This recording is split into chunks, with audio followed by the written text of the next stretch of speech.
Hello students, my name is Gitanjali Andheria. Welcome to Step Up academy.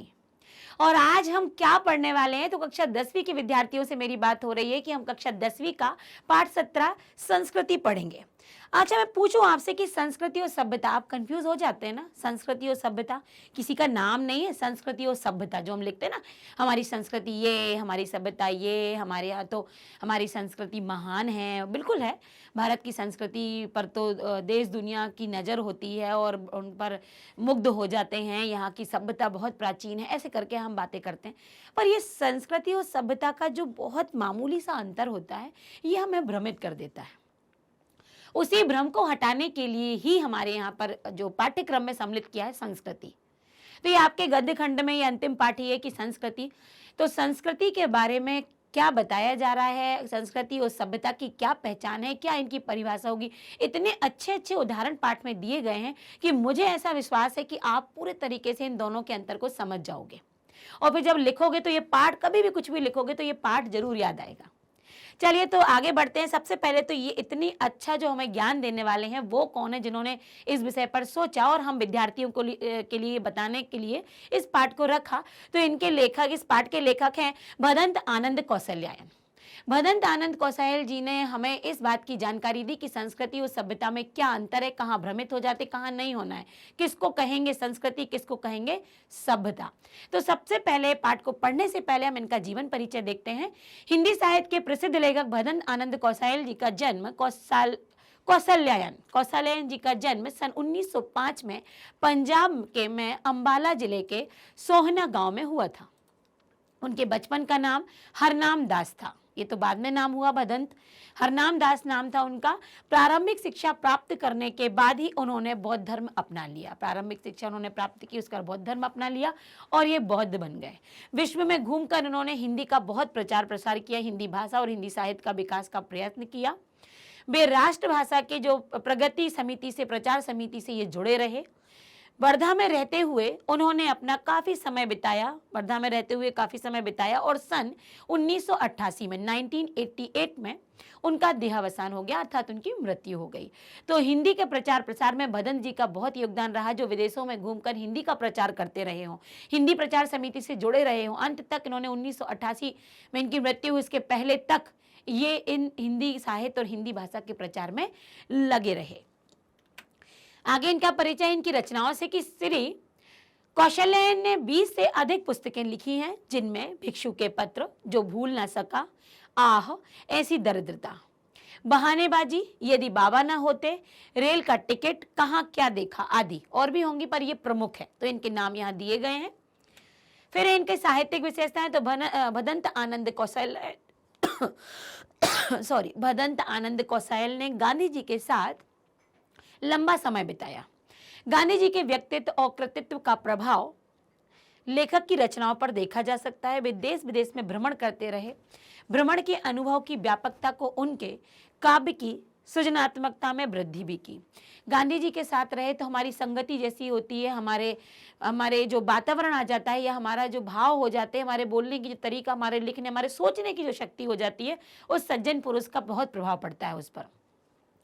तो गांधी जी के व्यक्तित्व का इन पर प्रभाव पड़ा। इनके लेखन पर, रचनाओं पर देखा जाता है गांधी का प्रभाव। वे देश विदेश में भ्रमण करते रहे। भ्रमण के अनुभव की व्यापकता ने उनके काव्य की सृजनात्मकता में वृद्धि की। जितना उन्होंने देखा उतने ही उनके काव्य में सृजन में भी वृद्धि हुई, क्योंकि उन्होंने जो देखा उसको अपने काव्य में, उसमें जो काव्य में लेकर आए, उन्होंने वहाँ पर लिखा। तो ये देश विदेश घूमने पर उनके अंदर ये चीज़ बढ़ती गई। भाषा शैली तो श्री कौशल्यायन जी की भाषा सरल है, स्पष्ट है, रोचक तथा सपाट है। जो कहना वो सीधा साफ। भाषा भावाभिव्यक्ति में सक्षम है, मतलब भावों की अभिव्यक्ति करती है। जो भी वो सोच रहे थे, जो भाव वो व्यक्त करना चाहते थे, वो भाव वहाँ पर मौजूद हैं। वर्णनात्मक शैली के साथ साथ आत्मकथात्मक शैली का सुंदर प्रयोग है। वर्णनात्मक शैली मतलब जहाँ वर्णन किया है, वहाँ आत्मकथात्मक मतलब स्वयं के जो विचार हैं वो भी वहाँ पर दिखाई दिए हैं। भाषा में बोलचाल के शब्दों के साथ साथ उर्दू शब्दों का भी प्रयोग हुआ है। आपसी बोलचाल के साथ उन्होंने उर्दू का भी प्रयोग किया है। तत्सम शब्दों की बहुलता है, मतलब संस्कृत के शब्दों का प्रयोग है। जैसे कुछ ऐसे शब्द हैं जो आए हुए हैं पाठ में: साक्षात, संस्कृति, प्रवृत्ति, प्रेरणा, परिष्कृत, ज्वाला, मनीषियों, तृष्णा, और भी शब्द यदि आए होंगे तो तत्सम शब्दों का प्रयोग हुआ है। उर्दू सामान्य बोलचाल, उर्दू के शब्द, तत्सम शब्द, भाषा सरल, सहज, सपाट है, भावों की अभिव्यक्ति लिए हुए है, साथ ही वर्णात्मक के साथ साथ आत्मकथात्मक भी है। अब यहाँ से पाठ पढ़ते हैं हम। जो शब्द सबसे कम समझ में आते हैं, जिनका उपयोग कम होता है, सबसे अधिक ऐसे दो शब्द हैं, समझ में भी कम आते हैं, जिनका उपयोग होता है सबसे अधिक, हाँ सबसे अधिक होता, कम नहीं, सभ्यता और संस्कृति। इन दो शब्दों के साथ जब अनेक विशेषण लग जाते हैं, कई विशेषण लग जाते हैं, हमारी भौतिक सभ्यता, सांस्कृतिक सभ्यता, संस्कृति, आध्यात्मिक सभ्यता, तो जब उदाहरण के लिए जैसे भौतिक सभ्यता, आध्यात्मिक सभ्यता, जब दोनों शब्दों का जो थोड़ा बहुत अर्थ समझ में आया रहता है, वह भी गलत हो जाता है। कई बार हम जो समझना चाहते हैं सभ्यता और संस्कृति को, वह भी सही पल्ले नहीं पड़ता, कुछ ना कुछ गड़बड़ हो जाता है। क्या यह एक ही चीज है, मतलब ये एक ही बात है, अथवा दो वस्तुएं हैं? यदि दो हैं तो दोनों में क्या अंतर? ये हमारे मन की बात बता रहे हैं भदंत जी कि यदि दोनों में अंतर है तो क्या अंतर है। इसे हमें अपने तरीके पर समझने की कोशिश करेंगे कि आखिर दोनों में अंतर क्या है। अगला देखते हैं। कल्पना कीजिए उस समय की जब मानव आग जलाना नहीं जानता था, आग का नाम भी नहीं जानता था, अग्नि देवता से जब उसका साक्षात कार्य नहीं हुआ था, अग्नि देवता से वो मिला ही नहीं, मतलब आग को वो पहचानता ही नहीं था। आज तो घर घर चूल्हा जलता है। जिस आदमी ने पहल आग का आविष्कार किया होगा, वह कितना बड़ा आविष्कर्ता रहा होगा, जिसने ये बताया होगा ये आग है, इसमें हम अपने खाने को भूंज कर खा सकते हैं। अथवा कल्पना कीजिए, अब एक कल्पना तो ये हो गई आग का आविष्कार, और एक और कल्पना यहाँ पर लेखक करवा रहे हैं कि उस समय की जब मानव को सुई धागे का ज्ञान नहीं था, जिस मनुष्य के दिमाग में पहले ये बात आई होगी कि हम कपड़े को कैसे सिल सकते, कोई फटी वस्तु को हम कैसे सिलेंगे। लोहे के एक टुकड़े को उसने घिसा होगा उसके एक सिरे पर, और वहां उसमें एक छेद किया होगा, उस छेद में धागे को पिरोया होगा और कपड़े के दो टुकड़ों को सिल दिया होगा। भाई भी कितना बड़ा आविष्कर्ता रहा होगा। आप सोच रहे हैं हम बैठे बैठे कोई ऐसी कोई वस्तु सृजन कर दें, उस वस्तु का इतना, उस वस्तु का पैदा कर दें, उसका जन्म कर दें, उसको बना दें, हम अपने आप में ये हमारा आविष्कार हो जाता है। लेकिन अभी वो क्या है, उस सभ्यता में आया नहीं है, अभी उसका आविष्कार ही हुआ है। आगे देखिए, इन्हीं दो उदाहरणों पर विचार कीजिए। पहले उदाहरण में एक चीज किसी व्यक्ति विशेष की आग का आविष्कार कर सकने की शक्ति है। एक ने जो मतलब सोचा, उसने कुछ ऐसा किया होगा, पत्थरों को रगड़ के कुछ चिंगारी निकली, तो एक तो ये बात हो गई कि उसने आविष्कार किया, उसने ऐसा सोचा, सोचने की उसकी शक्ति के कारण उसने वो वस्तु बनाई, सोच लिया। दूसरी चीज है उसने आविष्कार ही कर दिया, नहीं पहले तो उसने सोचा अच्छा इससे ऐसा हो रहा है और क्या क्या इससे इस क्यों चिंगारी निकल रही है, क्या हो सकता है, तो जो उसके सोचने की शक्ति थी। और दूसरा बिल्कुल आविष्कार ही हो गया कि आज जब तक दुनिया तब तक वो आग रहेगी। ठीक, तो आविष्कार हो गया। फिर इसी प्रकार दूसरे उदाहरण को देखो, सुई धागे के बारे उदाहरण में एक चीज है, एक तो सुई धागे का आविष्कार करने की शक्ति, उसके बारे में उतना सोचा, उतना दिमाग लगाया, और फिर वो दिमाग इतना सही लगा कि वो सुई धागे का आविष्कार हो गया। सुई धागे का आविष्कार हुआ तो एक तो शक्ति हो गई, उसको कार्य को करने की, सोचने की क्षमता, और दूसरा उसका आविष्कार ही हो गया। बिल्कुल सही है, ये आगे बढ़ने दो इस आविष्कार को। ठीक, दो बातें आपको यहाँ क्लियर हो रही। जिस योग्यता, प्रवृत्ति अथवा प्रेरणा के बल पर आग का व सुई धागे का आविष्कार हुआ, वह व्यक्ति विशेष की संस्कृति है, और उस संस्कृति द्वारा जो आविष्कार हुआ, वो चीज उसने अपने तथा दूसरों के लिए आविष्कृत कर दी, वो सभ्यता बन गई। देखिए, पहले आपने सोचा, मान लो जिसने फोन बनाया, ठीक है, कुछ उसने दिमाग लगाया होगा, हो सकता है दो बच्चे खेल रहे हैं, वो उन्होंने आपस में बोलना शुरू किया, तो उनको यहाँ से भी आवाज आ रही, वहां से भी आ जा रही, उसका दिमाग चला, अच्छा ऐसा क्यों दिमाग लगाया। अब वो तो खेल खेल में दिमाग लग गया, वो दिमाग लगा, वो हो गई संस्कृति। ये हमारी संस्कृति, हम ऐसा खेलते हैं, हम ऐसा सोच लेते हैं। जब वो आविष्कार का रूप ले गई कि लोग भी उसको अपनाने लगे, चारों तरफ वो फैलने लगी, और वो लोगों के लिए एक प्रेरणा भी बनी, और लोगों के लिए वो कार्य का उनके काम की वस्तु बन गई, उसका उपयोग होने लगा, तो वो हो गई हमारी सभ्यता में शामिल। अब कई बार हमारी संस्कृतियां रह जाती हैं, कई बार वो सभ्यता में नहीं आ पाती हैं, ऐसा भी है। कई बार कोई संस्कृत मतलब संस्कृति कर लेता है, उसकी वो सोचने की शक्ति आ जाती है, लेकिन वो सभ्यता में शामिल नहीं हो पाती। ठीक, हमारी संस्कृति क्या है, हम कहते हैं ना, हमारी ये संस्कृति है, हमें सच बोलना है, हमारे ये संस्कार हैं, हमारी ये संस्कृति है, अतिथियों का आना, उनका स्वागत सत्कार करना। और यदि हमारे ये बच्चे करते चले जाएं, मतलब हमारी आने वाली पीढ़ी ये करती चली जाए, तो ये हमारी सभ्यता है। ठीक, पहले जैसे राजा, मैं एक और उदाहरण दे दूं कि राजा महाराजा के समय क्या होता था। पहले, बहुत पहले की बात की, अतिथि आते थे, उनके पैर पहले ही बर्तन में धुलाए जाते थे। ये क्या थी? ये उनकी संस्कृति। उन्होंने ये सोचा कि कोई बाहर से आ रहा है तो हम उसका ऐसा स्वागत करेंगे। अगर ये सम्मिलित हो जाती, पीढ़ी दर पीढ़ी ये चलती जाती है, आज भी हम ऐसा करते रहे, तो ये हमारी सभ्यता बन जाती है। सॉरी। तो कुछ ऐसा ही कि जो आगे तक बढ़ता चले जाए, जो लोगों के लिए लाभदायक हो जाए, आविष्कार उनके लिए हो जाए, तो वो सभ्यता। और जो उस शक्ति से परिचित ही हो बस, और उसको कार्य करने की सोचे, वो है संस्कृति। आगे बढ़ते हैं। जिस व्यक्ति में पहली चीज जितनी अधिक व जैसी परिष्कृत मात्रा में होती है, वह व्यक्ति उतना ही अधिक और वह वैसा ही परिष्कृत आविष्कार करता होता है। उसने सोच लिया इसको ऐसा करना, फिर उसने और अच्छे से करके देखा।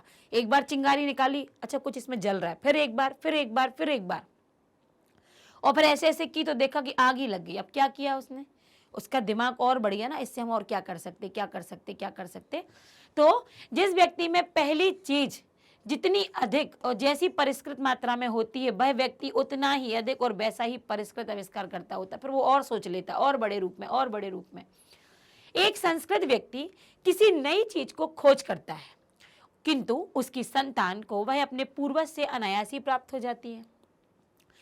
आग की खोज की गई, आग मतलब आग को जब आविष्कार में लाया गया, आज हमें आग तो मामूली सी वस्तु लगती है। ये हमारे लिए तो आज हमें तो नहीं करना पड़ा कि हमें चिंगारी कहीं से निकालनी पड़ी हो, हमें देखना पड़ा हो कि आग कैसे जलती है। हम खाना, तो पहले आदि मानव कहते, वो तो वैसे ही खाना खाते थे।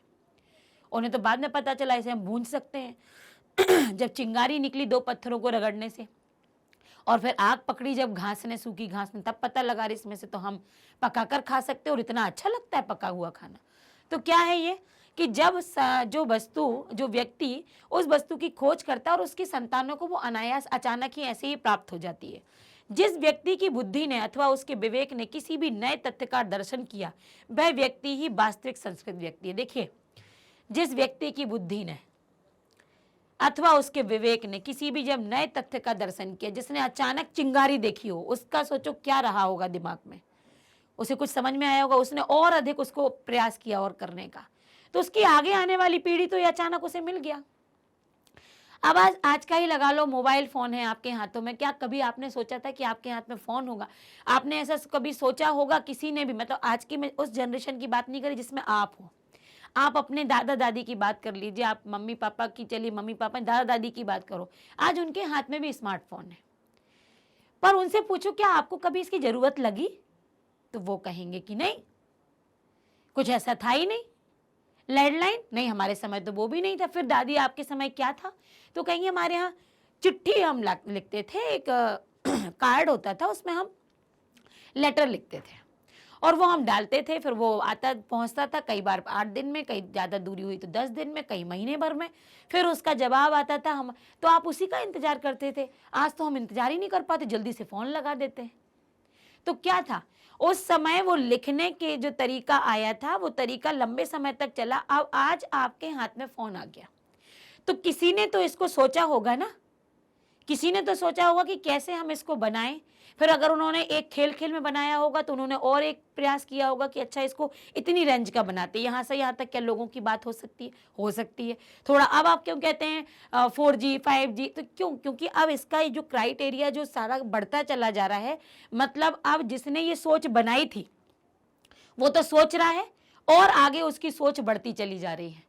तो क्या हो रहा है, ये आगे आने वाली पीढ़ी को ये सभ्यता मिल रही है, लेकिन जिसने सोचा था ये उसकी संस्कृति है। समझ रहे आप?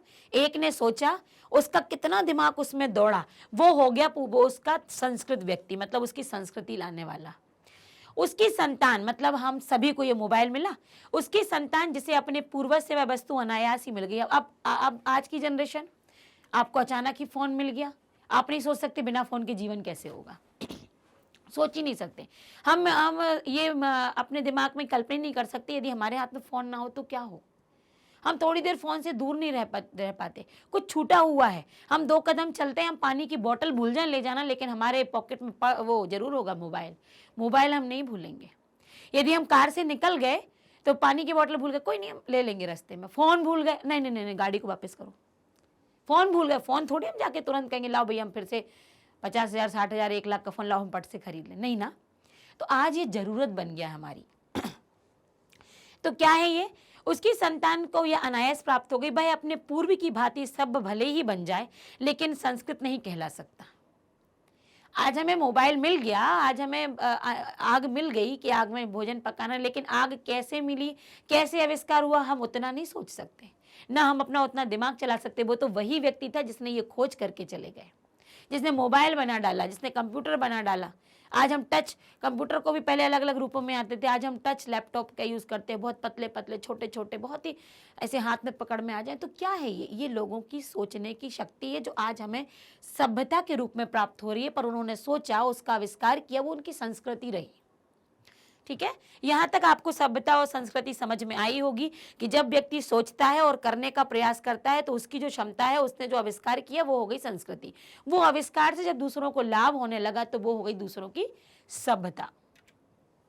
एक आधुनिक उदाहरण लें, वर्तमान का उदाहरण भी लेकर आए हैं। न्यूटन ने गुरुत्वाकर्षण के सिद्धांत का आविष्कार किया। वह संस्कृत मानव थे। उन्होंने गुरुत्वाकर्षण की बताई कि कोई भी वस्तु को हम फेंकेंगे तो ऊपर नहीं जाएगी, यदि हम ऊपर भी फेंकते हैं तो वो पलटकर नीचे आएगी। न्यूटन ने सिद्धांत दिया।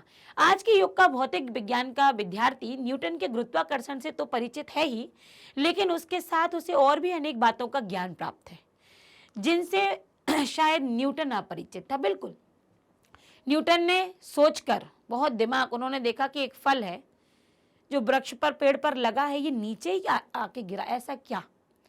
दिमाग गया उनका दिमाग गया। उन्होंने उसको खोजने का प्रयत्न किया, सारे सिद्धांतों को वहां पर उन्होंने लगा कर देखा तो उनका एक सिद्धांत निकल कर आ गया, गुरुत्वाकर्षण, जो उनकी संस्कृति है। अब गुरुत्वाकर्षण सिद्धांत आज हम पढ़ते चले आ रहा है और हमें अब पता है, कोई भी बच्चा बता देगा जो पढ़ने लगा है, एक स्टैंडर्ड वाला, वो कह देगा कि गुरुत्वाकर्षण, आप जिसे भी आप अंग्रेजी में आप कहते हैं, तो गुरुत्वाकर्षण वो कह देगा कि चलिए भैया ये तो वस्तु ऊपर क्यों नहीं गई, अरे वो नीचे ही गिरती है, सिद्धांत है ये। तो लेकिन और भी इससे संबंधित और अधिक सिद्धांत जुड़ते चले गए, और भी हम कई चीजें सम्मिलित कर लेते जो न्यूटन को इतनी जानकारी नहीं थी पर हमें है। लेकिन हमने उन गुरुत्वाकर्षण को आधार बना के बाकी चीजें उसमें जोड़ डाली, पर जो मुख्य व्यक्ति थे न्यूटन, वो गुरुत्वाकर्षण में संस्कृति उन्हीं की थी। फिर हम उसे बढ़ाते जा रहे हैं, ये तो हमारी सभ्यता है, पर जो मूल आधार मिला, जहां से उसकी शुरुआत हुई, संस्कृति, तो हमें न्यूटन से मिली। तो आज हम कितने भी विद्वान हो जाए, नई नई चीजें उसमें जोड़ डालें, लेकिन हम न्यूटन जैसे संस्कृत तो नहीं बन सकते, मतलब संस्कृत मानव नहीं बन सकते जिन्होंने शुरुआत की थी गुरुत्वाकर्षण की। आप कोई भी वस्तु की, कोई भी कार्य की शुरुआत कर देते हैं, आपकी पीढ़ी में वो कार्य होता चला जाएगा, लेकिन शुरुआत किसने की, तो आपका नाम तो रहेगा ही हमेशा, क्योंकि वो लोग आप नहीं बन सकते। आपने तो उनको दे दिया तो वो कार्य होता चला जा रहा है। आगे देखिए, आग के आविष्कार में कदाचित पेट की ज्वाला की प्रेरणा एक कारण रही होगी। हो सकता, पेट की ज्वाला मतलब भूख लगी थी, किसी कारण से वो आग जलाने का प्रयत्न किया गया, तो वो तो उसका वो कारण भूख बनी। सुई धागे के आविष्कार में शायद शीतोष्ण, मतलब शायद सर्दी के दिन रहे होंगे, उससे शरीर को बचाने के लिए, या गर्मी, शीत और उष्ण, मतलब गर्मी और सर्दी से शरीर को बचाने के लिए उसको, या फिर शरीर को सजाने की प्रवृत्ति से शायद ये कार्य किया गया होगा। आप कल्पना कीजिए उस आदमी की जिसका पेट भरा है, जिसका तन ढका है, लेकिन जब वह खुले आकाश के नीचे सोया हुआ रात के जगमगाते तारों को देखता है, उसको केवल इसलिए नींद नहीं आती क्योंकि वह यह जानने के लिए परेशान है कि आखिर यह मोती से भरा थाल क्या है। अब आज हमारे पास कपड़े हैं, हमारे पास आग है, हम अच्छा भोजन खाते, सब कुछ, अब हम लेटे हुए हैं, तब दिमाग में ये आ रहा है, अरे ये कैसे घूमता रहता है, ये गिरता क्यों नहीं एक भी तारा, जबकि ये उल्टा है। एक थाल मोती से भरा, सबके सिर पर औंधा धरा, चारों ओर वो थाली घूमे, मोती उससे एक ना गिरे। ये पहेली आपने सुनी होगी। इस पहेली का उत्तर होता है आसमान। कि एक थाल मोती से भरा, सबके सिर पर औंधा धरा, चारों ओर वो थाली घूमे, मोती उससे एक ना गिरे।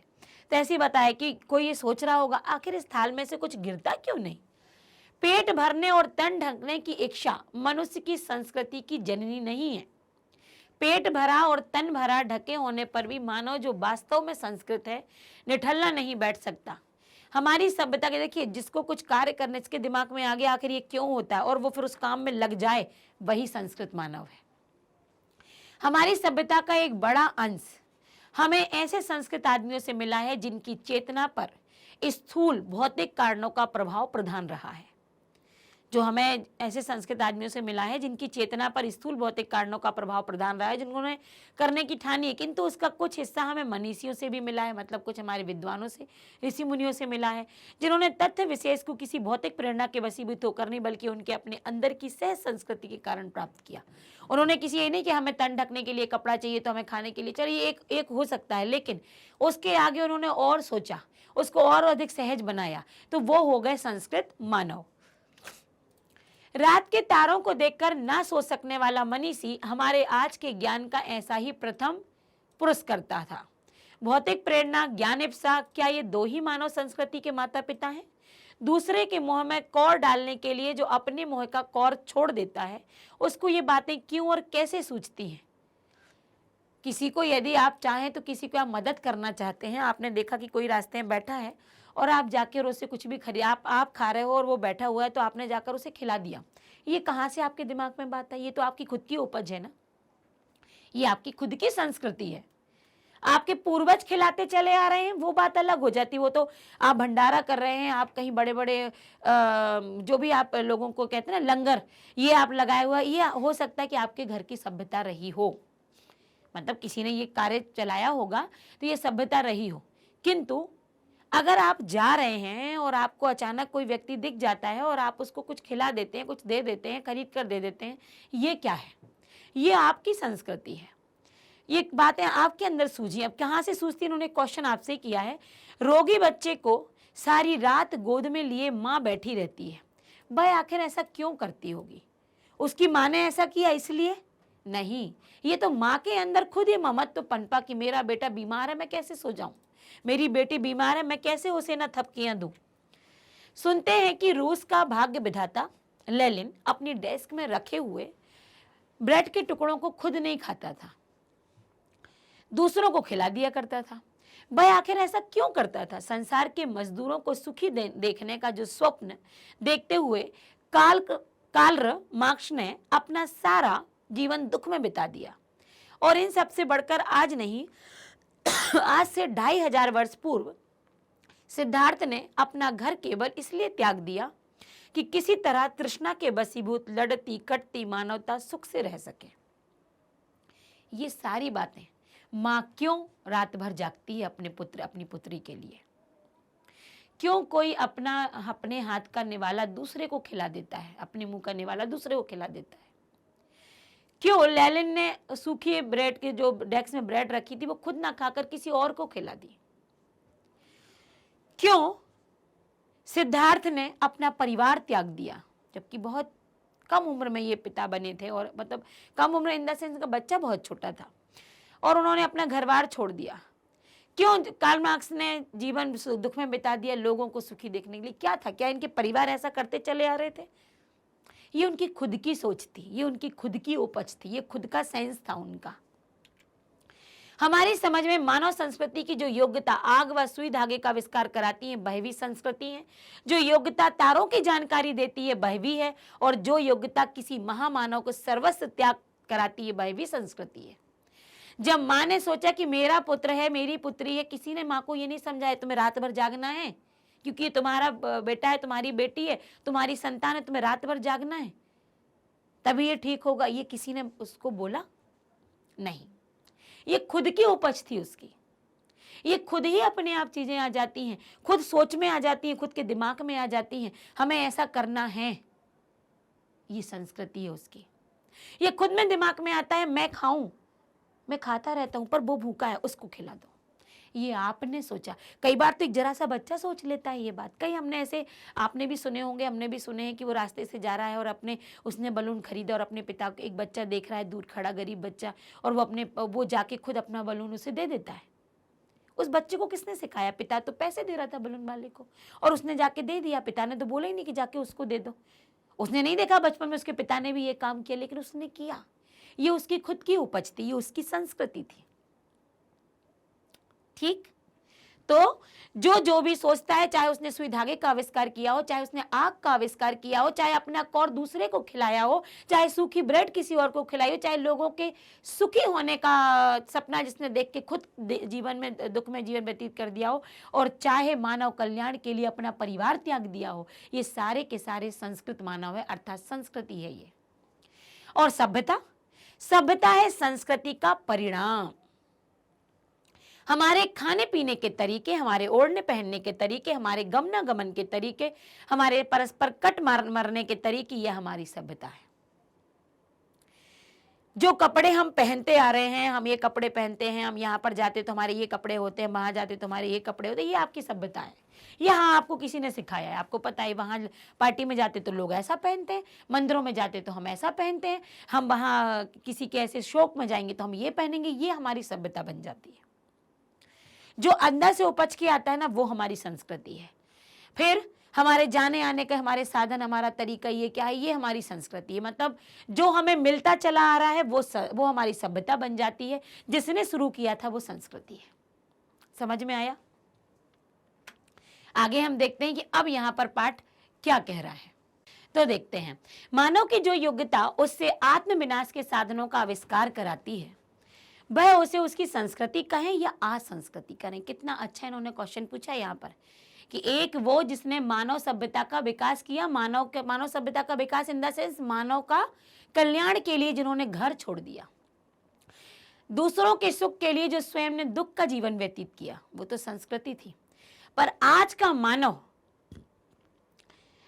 की जो योग्यता है उससे आत्मविनाश के साधनों का आविष्कार हो रहा है। बिल्कुल ऐसे कई साधन हैं जहां पर लोगों का नुकसान है। वो क्या कहेंगे, संस्कृति या असंस्कृति?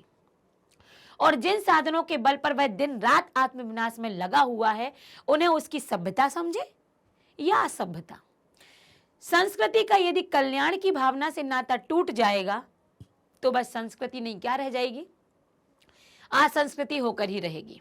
और ऐसी संस्कृति का अवश्यंभावी परिणाम असभ्यता के अतिरिक्त दूसरा क्या होगा? बिल्कुल सही बात। आज हम देखते हैं, आतंक का नाम हम सुनते हैं। जो आविष्कार बनाए गए हैं देश की रक्षा के लिए, जिनका आविष्कार किया गया है, आज यदि वही आविष्कार, मतलब मैं उन्हीं हथियारों की बात कर रही हूँ जहां से देश की रक्षा की जा सकती है किसी, और वहीं यदि कोई और उठाकर उस पर ऐसे जबरदस्ती किसी व्यक्ति पर वो बंदूक तान दे, मार डाले उसे, उसका विनाश कर दे, ये हमारी क्या है? ये संस्कृति नहीं है, ये तो असंस्कृति है।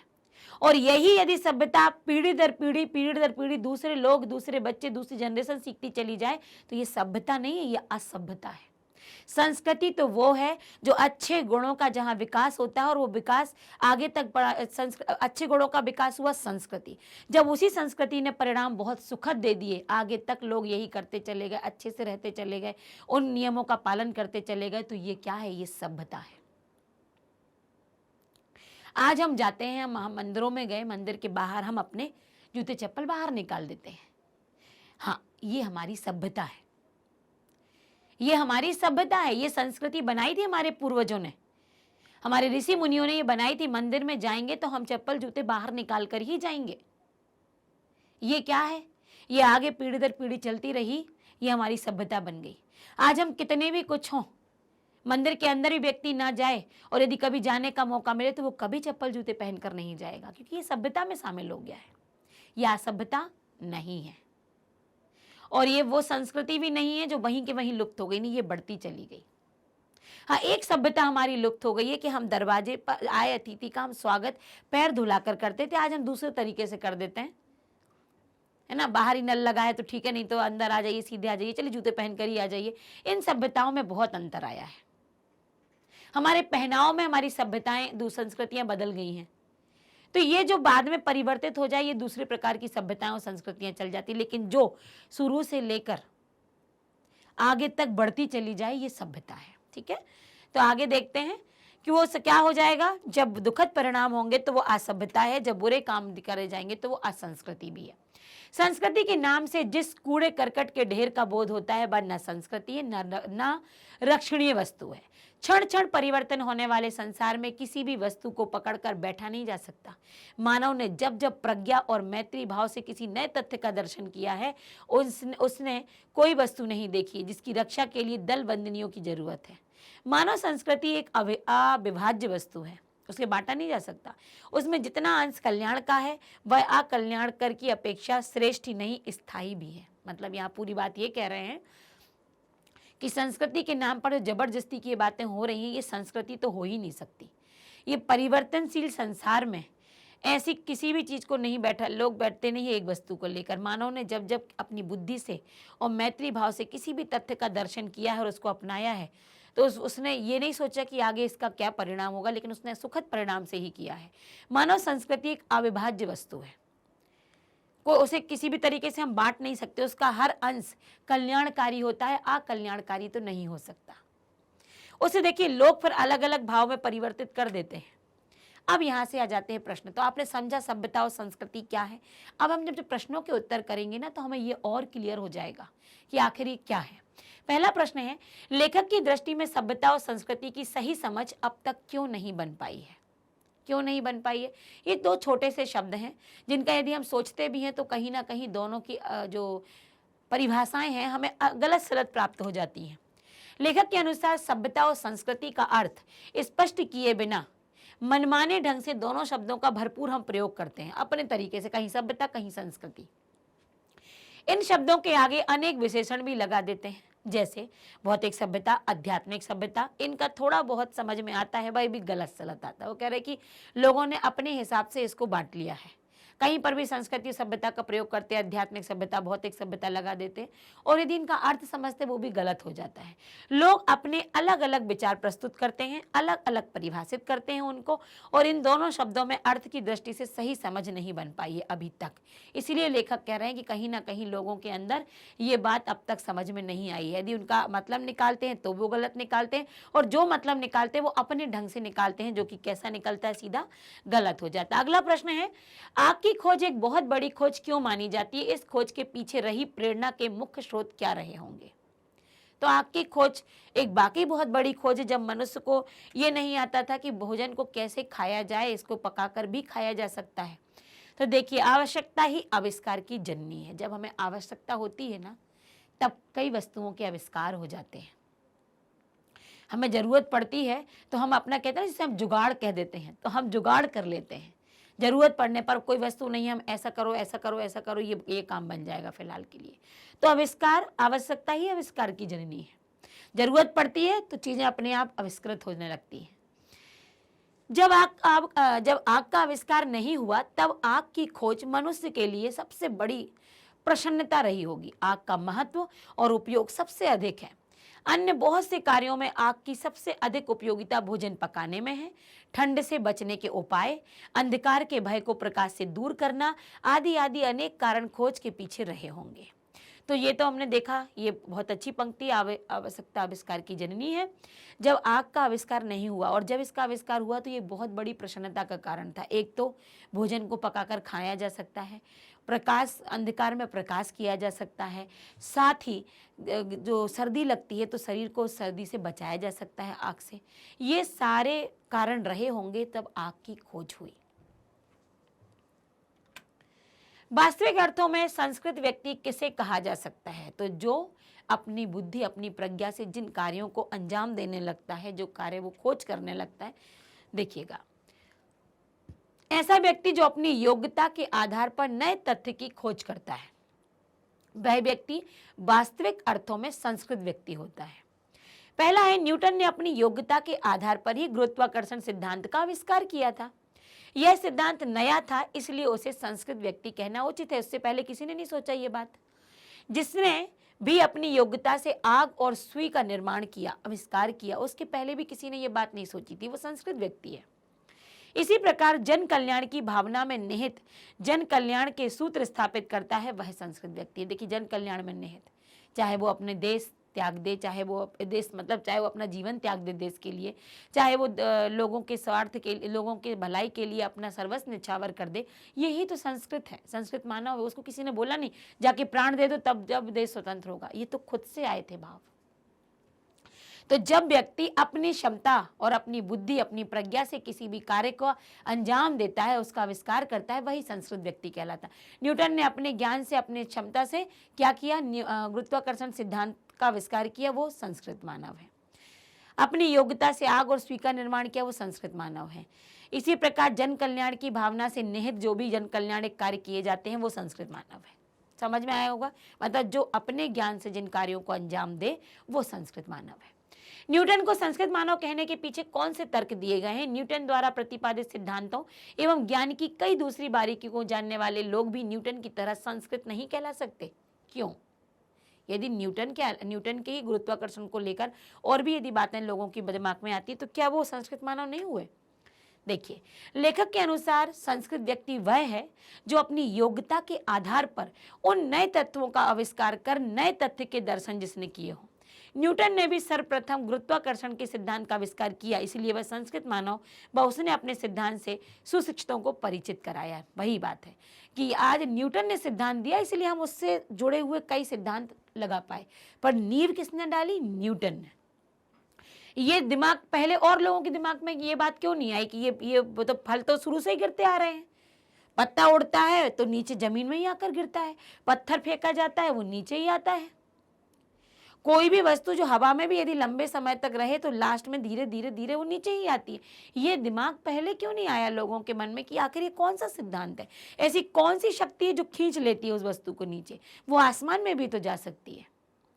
ये न्यूटन के ही दिमाग में आया, वही संस्कृत मानव है। उससे परिचित यदि अन्य लोगों को ज्ञान आया तो वो न्यूटन ने परिचित कराया, इससे पहले उनका दिमाग नहीं चला था। तो न्यूटन ही संस्कृत मानव है, बाकी को हम नहीं कह सकते। आगे इसी के आगे बात है, मैं जिसको कंप्लीट कर रही थी।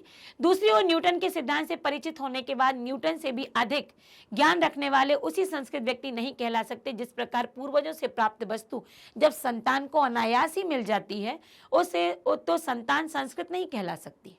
एक उदाहरण मैं आपको दूंगी। सुश्रुत ने जो प्लास्टिक सर्जरी की, संस्कृत जो हमारे वैज्ञानिक कहे गए या उनको हम डॉक्टर कह सकते, चिकित्सक हुए, जब उन्होंने प्लास्टिक सर्जरी की तो ये दिमाग उनमें सबसे पहले आया, वो संस्कृत मानव हुए। आज डॉक्टर उसमें कई मशीनों का प्रयोग कर चुके हैं, लेकिन उपज कहाँ से आई थी? जब उन्होंने एक सैनिक का, जो सैनिक लड़ाई से युद्ध करके वहाँ से भागा क्योंकि उसकी नाक यहाँ से टूट चुकी थी। अब जब देखा उन चिकित्सक ने और वो उनकी कुटिया के पास आकर रुका और उसका इलाज जब शुरू किया तो उन्होंने क्या दिमाग लगाया कि उसके गाल का मांस निकाला। अब उसको कैसे शून्य किया गया, हम शून्य करना कहते हैं ना, जिसको हम कहते हैं कि एनेस्थीसिया दे दिया। ठीक है, एनेस्थीसिया दे दिया। अब तो वो तो आज कई केमिकल ऐसे होते हैं, कई ऐसे इंजेक्शन होते हैं, उसमें दवाइयाँ होती हैं कि हम पूरे बेहोश नहीं हो पाते, हमारा वो अंग है ना वो थोड़ी देर को अनकॉन्शियस हो जाता है। अब उनके दिमाग में क्या आया होगा, तो उन्होंने भी तो कोई ऐसी जड़ी बूटी उन्हें पिलाई थी सैनिक को कि वो थोड़े, उसको दर्द तो हुआ, उतने तरीके से नहीं असर हुआ, लेकिन हाँ वो थोड़ी देर को उसे वो चीज़ें याद नहीं रही, उतनी तकलीफ नहीं हुई, वो थोड़ी देर को शांत हो गया। तो गाल के अंदर का जो मांस निकाला गया और उसको यहाँ पर लगाया गया, फिर पत्तों से उसे चिपकाया गया और उस पर लेप किया गया जड़ी बूटियों का, कुछ दिन तक उनको रखा और उसके बाद वो नाक जुड़ चुकी थी, प्लास्टिक सर्जरी हो गई। उस समय जो औजार उपलब्ध थे, उस समय जो मटेरियल उपलब्ध था, उससे उस व्यक्ति के, अब ये बात जब धीरे धीरे बढ़ती गई, अच्छा अंगों को ऐसे जोड़ा जा सकता है, इसमें बदलाव ऐसा हो सकता है, हम शरीर के ही किसी ऐसी मांसपेशी का, किसी ऐसे मांस का वहाँ इस्तेमाल कर सकते हैं। तो ये आज के जो डॉक्टर्स कर रहे हैं, ऐसा नहीं, बहुत अच्छा कर रहे हैं, नई नई मशीनें आ चुकी, पर दिमाग वहाँ से आया था। तो संस्कृत मानव वो थे। ये तो हमें अनायास मिल गया कि प्लास्टिक सर्जरी होती है, तो हम संस्कृत मानव नहीं कहलाएंगे। हमने वहाँ से शुरुआत नहीं की, हमें तो वो धरोहर मिली थी जिसको हम थोड़ा सा परिपक्व और करते चले जा रहे हैं। ठीक, तो वही उन्होंने बताया कि न्यूटन के सिद्धांत से परिचित होने के बाद न्यूटन से भी अधिक कई जानकारी हमारे अंदर है, लेकिन हम संस्कृत मानव नहीं हो सकते। ठीक वैसे ही जैसे पूर्वजों से प्राप्त वस्तु जब संतान को अचानक ही मिल जाती है, अपने आप ही मिल जाती है, तो संतान ने उसका आविष्कार नहीं किया, वो संस्कृत मानव नहीं है। अतः आविष्कर्ता, आविष्कार का जनक संस्कृत व्यक्ति होता है, अन्य नहीं। लेखक की परिभाषा के अनुसार न्यूटन से भी अधिक बारीकियों का ज्ञान रखने वाले, न्यूटन से अधिक सभ्य बोले जा सकते हैं, लेकिन संस्कृत व्यक्ति नहीं बोले जा सकते। हाँ, ये कह सकते कि न्यूटन ने ये भी सोच लिया होता, हमने सोचा है, पर न्यूटन ने सोचा इसलिए आप उसमें और अधिक जोड़ पाए हो, आपने वो खोज नहीं की। तो न्यूटन संस्कृत व्यक्ति हैं, हम लोग नहीं। प्रश्न है, किन महत्वपूर्ण आवश्यकताओं की पूर्ति के लिए सुई धागे का आविष्कार हुआ होगा? तो गर्मी सर्दी से बचने के लिए, कोई भी कपड़ा फट गया तो उसको सिलने के लिए। जिन महत्वपूर्ण आवश्यकताओं की पूर्ति के लिए मनुष्य ने सुई धागे का आविष्कार किया होगा वो निम्नलिखित है। सर्दी गर्मी को सहन करने में असमर्थ मानव जब हो गया होगा, फिर शीतोष्ण मतलब गर्मी और सर्दी से बचने के लिए उपाय ढूंढते हुए उसने सुई धागे की खोज की होगी। आवश्यकता अनुसार शरीर को सजाने की प्रवृत्ति रही होगी। ने जन्म लिया, किस तरह कपड़ों के दो टुकड़ों को जोड़ा जा सकता है, इस आवश्यकता से सुई धागे का आविष्कार किया होगा। मनुष्य के मन में यह भी आया होगा कि किस तरह शरीर को अच्छी तरह ढका जा सकता है और सुई धागे का आविष्कार कर लिया होगा। तो शरीर को सजाने की प्रवृत्ति को लेकर, गर्मी और सर्दी से बचने के लिए, और उस समय के जो है कि शरीर को कैसे और अच्छे ढंग से ढका जा सकता है, इन तीनों पंक्तियों में ये बात है कि इन सब दिमाग में आया होगा, तब जाके सुई धागे का आविष्कार हुआ होगा। अगला प्रश्न है, मानव संस्कृति एक अविभाज्य वस्तु है, उसे बांटा नहीं जा सकता, किंतु दो प्रसंगों का उल्लेख कीजिए जब मानव संस्कृति को विभाजित करने की चेष्टाएं की गई। बताइए, जब मानव संस्कृति को विभाजित करने की, देखिए भारत अनेक संस्कृतियों और संप्रदायों का देश है, ये तो बिल्कुल सही बात है, इसमें कोई दो राह नहीं है। यहाँ रह रही मुख्य रूप से दो संस्कृतियां, हिंदू और मुसलमानों के मध्य विद्वेष फैलाकर अंग्रेजों ने मानव संस्कृति को अधिक विभाजित करने का प्रयास किया। हिंदू मुस्लिम झगड़ा कोई प्रारंभ से नहीं है, ये तो हमारे देश में जब अंग्रेज आए तो उन्होंने हिंदू मुस्लिम राजाओं को लड़वाना शुरू कर दिया, और राजा हमने पढ़ा है हिस्ट्री में कि उनके ही बातें मानते थे, आपस में हम लड़ जाते थे, आपसी फूट हम कर लेते थे, फूट डालो शासन करो नीति जो अंग्रेजों की थी। तो इसलिए ये हमारे दो संप्रदाय बन गए, हिंदू और मुस्लिम, और तभी से उनमें द्वेष विद्रोह होने लगा।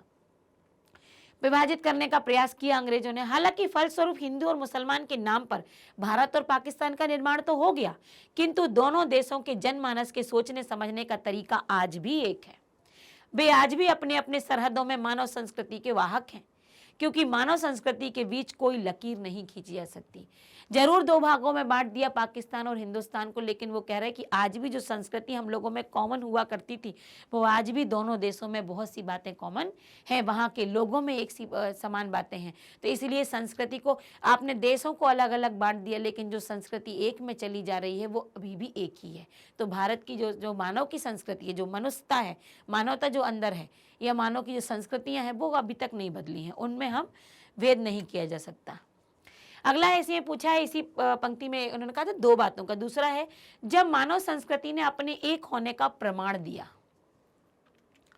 जब अमानवीय कृत्य से मतलब कुछ बुरी घटनाओं से, अमानवतावाद से मनुष्य संत्रस्त हुए या दानवता ने अपने पैर पसारे, तो सभी भेद भुलाकर मानव जाति मानवता के नाम पर उठ खड़ी हुई।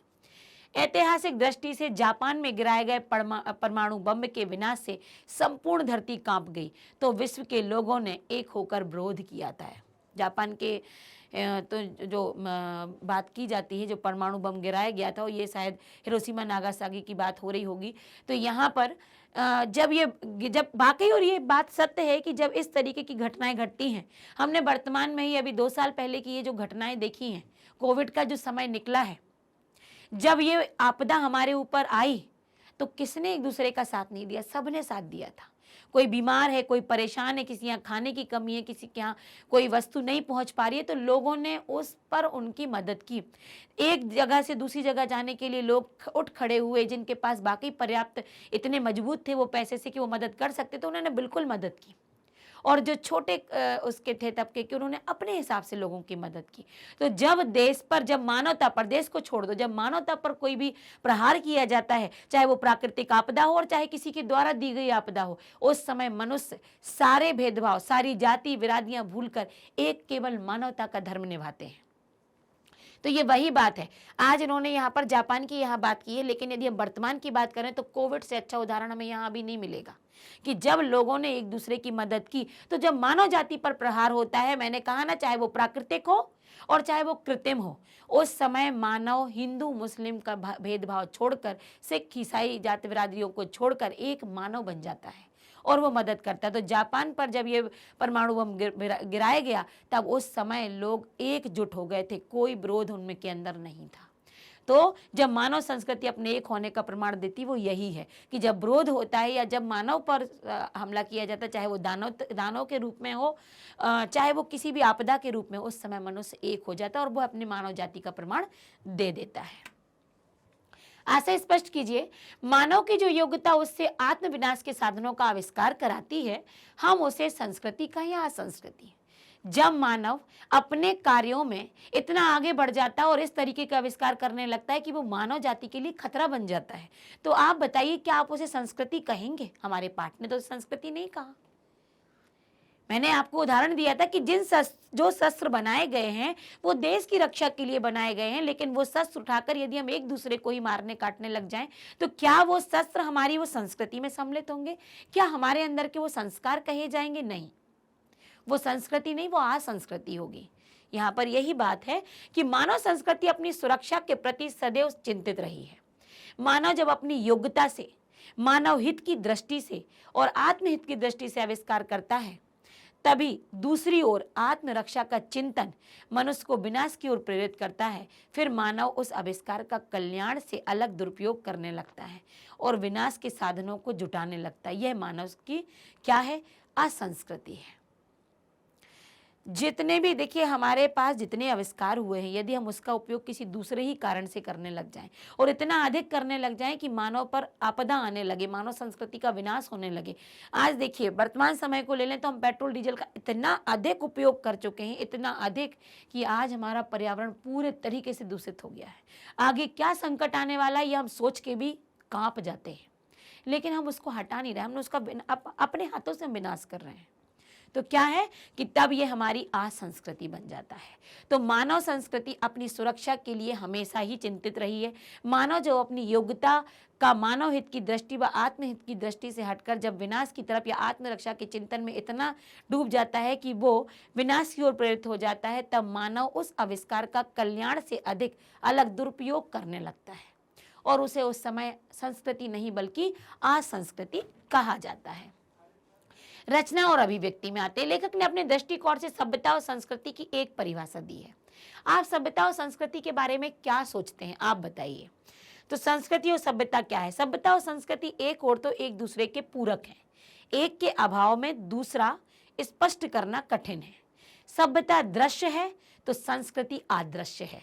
संस्कृति मतलब किसने ये आविष्कार किया वो हमें नहीं दिख रहा, ये आविष्कार कितना बढ़ता चला जा रहा है ये दिख रहा है। तो सभ्यता तो हम देख सकते हैं, किंतु संस्कृति अदृश्य है, सूक्ष्म है। संस्कृति एक विचार है। हमारे आदर्श पुरुषों ने, मनीषियों ने जो सूत्र अपने अनुभवों से स्थापित किए हैं, जो मानव के हित में हैं, वे अनुकरणीय सूत्र संस्कृति है। ठीक, तो क्या है? संस्कृति एक विचार है। हमारे आदर्श पुरुषों ने, मनीषियों ने, मतलब जो भी सूत्र, जो भी हमें संस्कार, जो भी अनुभव स्थापित किए वो मानव के हित में है। वे अनुकरणीय सूत्र संस्कृति है, मतलब उनका हम अनुकरण करते हैं। तो कितनी अच्छी बात बताइए कि सभ्यता और संस्कृति एक दूसरे के पूरक हैं, पर एक के बिना दूसरे का अस्तित्व नहीं है। संस्कृति सूक्ष्म है, उसको हम देख नहीं सकते। आर्यभट्ट ने आविष्कार किया, आर्यभट्ट ने खगोल विज्ञान या हमें पृथ्वी में जो घूमती है चारों तरफ ये बताया, आर्यभट्ट को हम नहीं देख पा रहे। ये सिद्धांत आगे बढ़ता चला जा रहा है। अब हमें बहुत सारे ब्रह्मांड की वस्तुएं हमें पता पड़ रही हैं। तो सभ्यता हमें दिख रही है पर संस्कृति सूक्ष्म है। संस्कृति एक विचार है। हमारे आदर्श पुरुषों और मनुष्यों ने अपने सूत्र, अपने अनुभव के आधार पर जो मानदंड स्थापित किए हैं, जो मानव हित है, वो अनुकरणीय सूत्र संस्कृति, मानव उनका अनुकरण करता है। तो सभ्यता और संस्कृति ये है हमारी समझ में। सभ्यता दृष्ट है, वह जीवन जीने की कला है। सभ्यता बदलती रहती है। मैंने कहा ना कि पहले क्या सभ्यता, क्या संस्कृति चल कर आई थी कि अतिथियों का कैसे स्वागत करना, आज सभ्यता वो नहीं रही। एक ही पुरुष अलग अलग स्थानों पर अलग अलग सभ्यता को अपनाता है। जैसे एक पुरुष अपने घर, जैसे अभी आया ना जूते की बात, देखो जूते उतार कर कुश के आसन पर बैठकर पवित्रता से भोजन करता है। ये उसके घर की सभ्यता हो गई, संस्कृति चली होगी, पूर्वजों ने चलाई होगी कि हमें जूते उतारना है, कुश जो चटाई आती है सीख बालिश कुश, उस पर बैठना है और आराम से भोजन करना, भोजन करते समय बोलना नहीं है। ये उस घर का जो नियम चला आ रहा है, संस्कृति, सभ्यता का रूप ले रहा है। वहीं दूसरे घर में उत्सव में ठीक विपरीत बिना जूता उतारे खड़े होकर भोजन करता है। ये दोनों उसकी सभ्यताएं हैं, ये उसकी सभ्यताएं हैं।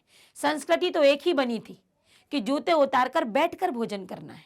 पहले क्या होता था मैं आपको बताऊं, आज क्या होता है, आज हम बैठने में संकोच करते हैं, शर्म आती है, हम खड़े होकर जाते बड़े पार्टियों में, शादी पार्टियों में, लेकिन हमारी ये संस्कृति नहीं है। हमारी संस्कृति जो हमारे पूर्वज लेकर आए, जो उन्होंने बताई, वो यही है, बैठकर भोजन करना है। उसमें साइंस भी तो सम्मिलित है। बैठकर भोजन करने में हमारी पाचन क्रिया अच्छी होती है, हमारा जो भोजन है वो एकदम एक लेवल पर सही तरीके से, आप साइंस पढ़ते आप जानते हैं, खड़े होने में नुकसानदायक है। पर आज हमने उस सभ्यता को बदल दिया, हम बैठकर नहीं खाते, हमें खड़े हो गए। तो जगह जगह पर, स्थान स्थान पर सभ्यताएं बदलती रहती हैं। सभ्यता एक रीति है, एक रिवाज है। अलग अलग स्थानों पर अलग अलग ऋतुओं में अलग अलग वस्त्र पहनना, ये उनकी सभ्यता है। अब जैसे साड़ी हमारी भारतीय सभ्यता, ठीक है, भारतीय संस्कृति है साड़ी पहनना, संस्कृति यही है। आज वो सभ्यता नहीं रही। अब आज लोगों ने अपनी सुविधाओं से उसको अपने हिसाब से बांट दिया है, कब पहनेंगे कब नहीं पहनेंगे, अब ये हो गया अब वो हो गया। तो अब हमारी सभ्यता बदल गई है। सभ्यताएं, अब हम समय समय पर वो सभ्यता परिवर्तित कर लेते। संस्कृति तो वही थी कि साड़ी पहनना है, पर अब हमने अपने हिसाब से उसको बांट दिया। तो सभ्यता समय समय पर बदलती रहती है। समय अलग अलग क्षेत्र में अलग अलग सभ्यता का प्रयोग होता है। एक घर में जहाँ जूते उतार कर कुछ चटाई पर बैठकर, कुछ की चटाई पर बैठकर भोजन करते हैं, तो वहीं दूसरी तरफ उत्सव में जूते पहनकर खड़े होकर भोजन करते हैं। ये उनकी सभ्यता हो गई। ये सभ्यता एक रीति, एक रिवाज है। अलग अलग स्थानों पर अलग अलग जो पहनाव, अलग अलग ऋतुओं में अलग अलग भोजन, अलग अलग पहनाव, ये वहाँ की सभ्यता है। तो सभ्यता और संस्कृति समय समय पर बदलती हैं। संस्कृति सूक्ष्म है, सभ्यता दृश्य है। सब मतलब सूक्ष्म कह सकते हैं, संस्कृति अदृश्य है। अब यहाँ पर भाषा अध्ययन है। निम्नलिखित सामासिक पदों का विग्रह करके समास का भेद बताइए। यहाँ पर सामासिक पद दिए हैं और इनका समास विग्रह करना है। गलत सलत, आपको वो डैश दिख रहा है, योजक, आत्मविनाश, महामानव, हिंदू मुस्लिम, सप्तर्षि, सुलोचना, यथोचित, पद ललित। सॉरी, अब यहाँ पर देखिए हमारा ये आ गया आपके सारे। जब हम ये योजक चिन्ह जब हम देखते हैं ना, यही हमारा हो जाता है द्वंद्व समास का एक पहचान। इसकी जगह विग्रह करने पर जो प्रयोग होता है वो होता है और, ये द्वंद्व समास का उदाहरण है, गलत और सलत। महामानव, जब मानव की यहाँ पर विशेषता बताई जाए, जब विशेषण और विशेष की बात होती है, वहां आता है कर्मधारय समास। मानव है वह कैसा है, वो दुष्ट नहीं है, वो महामानव है, तो महान मानव। हिंदू मुस्लिम, फिर यहाँ डैश आया, योजक चिन्ह आया, हिंदू और मुस्लिम। पद दलित, पद से दलित, यहाँ पर क्या हो गया, तत्पुरुष समास है, क्योंकि यहाँ पर कारक चिन्ह आ गया। सप्तर्षि, 7 ऋषियों का समूह, जब पहला पद संख्यावाची होता है वहां पर द्विगु समास आता है। आत्म विनाश, आत्मा का विनाश, यहाँ योजक चिन्ह पर आत्मा और विनाश एक दूसरे के पूरक भी नहीं है, है ना, और दोनों की जरूरत भी नहीं है, तो आत्मा का विनाश, तत्पुरुष समास। यथोचित, यथा मतलब के अनुसार होता है जैसा, तो जैसा उचित हो, यहाँ पर जो यथा दिया है ना, ये अव्ययी भाव समास है, यहाँ अव्यय है। सुलोचना, सुलोचना यहाँ पर लोचन और सु मतलब अच्छे, तो ये क्या है, अब जिसके सुंदर नेत्र हैं, जो सुलोचना जो नाम दिया गया है, सुंदर नेत्र वाली अर्थात स्त्री विशेष, कोई स्त्री जिसको सुलोचना नाम दिया गया। तो आपने देखा यहाँ पर द्वंद्व, यदि दोनों पद प्रधान है तो द्वंद्व समास, यदि पहला पद विशेषण विशेष है तो कर्मधारा, यदि पहला पद यथोचित अव्यय है तो अव्ययी भाव समास। यदि यहाँ पर लोचन की विशेषता नहीं, पर यहाँ पर सुलोचना किसी के नाम के आधार पर जिसके नेत्र सुंदर हैं अर्थात कोई विशेष स्त्री, यहाँ पद से कारक चिन्हों का प्रयोग, तो तत्पुरुष समास। पहला पद यदि संख्यावाची तो द्विगु समास। तो समास के यहाँ पर विभिन्न रूप आए हैं, उदाहरणों के साथ भी आए हैं, और इसके साथ साथ आपने परिभाषा को भी समझा। तो आपने पाठ को देखा, संस्कृति सभ्यता को बहुत बारीकी से समझाया गया है, पढ़ाने में बहुत मजा आया और बाकी बहुत बातें क्लियर होती हैं हमारी। तो ये इस पाठ में हमने नया एक और देखा, समास। सब कुछ हमारे देखने के बाद आपको समझ में आया होगा संस्कृति और सभ्यता में अंतर क्या है, क्या समास के विभिन्न रूपों को भी हमने देखा। तो आपने ये समझा, यदि इससे कोई शंकाएं आपके मन में हैं तो आप बिल्कुल कमेंट कीजिए, चैनल को लाइक कीजिए, सब्सक्राइब कीजिए, शेयर भी कीजिए अपने मित्रों के साथ कि, और साथ में ये भी याद रखिए कि जो भी हमें बताना है अपने मित्रों को ये कि अब यहाँ पर हम शंकाओं का समाधान अपना कर सकते हैं, क्योंकि अब आपके सामने है step Up academy. Thank you.